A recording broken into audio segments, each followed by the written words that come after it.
As South Sudan enters its extended transitional period, the United Nations Special Representative acknowledges progress in expanding political space, implementing justice reforms, and managing the security sector.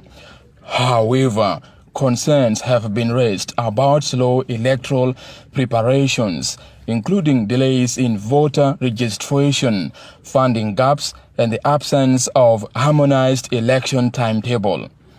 These challenges are compounded by the stalled population census, delays in the army unification process, and the slow drafting of a permanent constitution, critical elements for the timely conduct of post-independence elections. United Nations Mission in South Sudan Chief Nicholas Haysom stresses the need for swift action to addressing the factors behind the extended transitional period to prevent further extensions. We recognize the concerns raised regarding the delays in the transitional process and assure this Council that every effort is being made to accelerate the key milestones, particularly the preparation for the fair and free and credible elections.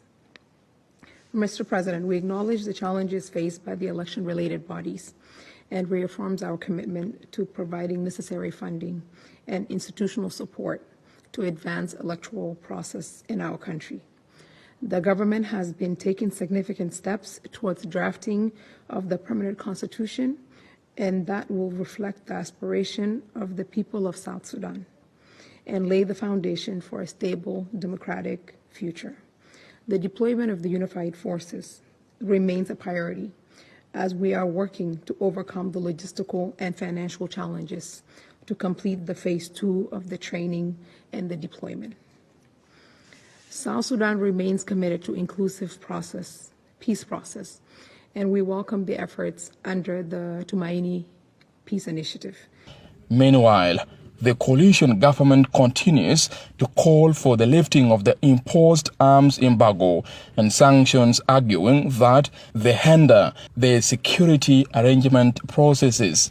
United Nations Mission in South Sudan, Unmiss, further stated that communal violence and ceasefire violations remain a major concern, with clashes in Western Equatoria State and continued insecurity in conflict-prone areas. Additionally, economic hardships have worsened and marked by rising inflation, months of unpaid salaries, and a skyrocketing cost of living. The United Nations also warned of deteriorating humanitarian crisis, with over 9.3 million people in need of assistance, a cholera outbreak, and an influx of refugees from Sudan further straining resources, prompting urgent calls for additional funding. In response, South Sudan's permanent representative to the United Nations, Cecilia Adud-Manyok,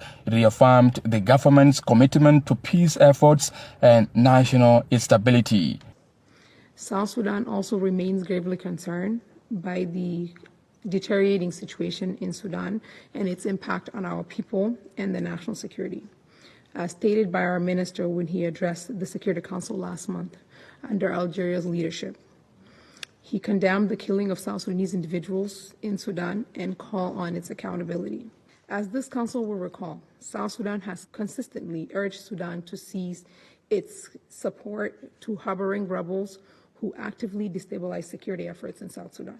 Despite these challenges, United Nations Mission in South Sudan, Unmiss, has reiterated its dedication to supporting South Sudan's peace and democratization process, expressing concerns over government-imposed movement restrictions on United Nations Mission in South Sudan personnel, and a request for the mission to vacate part of its headquarters, signaling potential tensions between the mission and authorities. Reporting for SSBC News, Mathiang Joseph.